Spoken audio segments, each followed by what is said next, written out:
नमस्कार। आइए पार्ट 2 शुरू करते हैं। अचानक कुछ अजीब सा हुआ। रवि जैसे ही ड्राइंग रूम की ओर बढ़ा, उसे किसी के पैरों की आहट सुनाई दी। टप टप टप। उसका दिल जोर जोर से धड़कने लगा।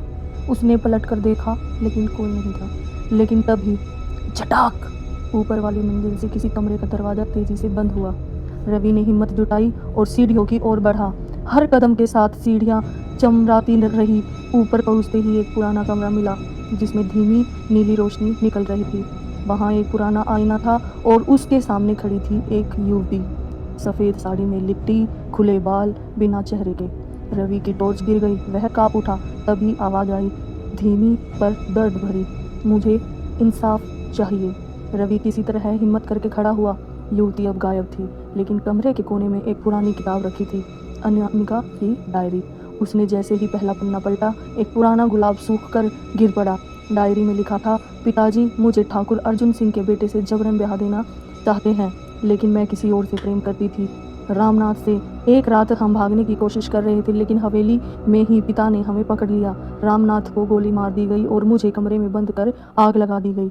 रवि की आंखें भर आई और वो समझ चुका था कि अनामिका की आत्मा इसीलिए भटक रही है क्योंकि उसकी मौत कोई हादसा नहीं, एक छुपा हुआ रहस्य है। अब रवि का इरादा था कि वह गांव वालों को और दुनिया को सच्चाई बताएगा। रवि ने जैसे ही डायरी का आखिरी पन्ना पढ़ा, तभी कमरे की खिड़की अपने आप जोर से बंद हो गई और हवा का एक झोंका कमरे में आया, इतना ठंडा कि उसकी सांसें जमने लगी।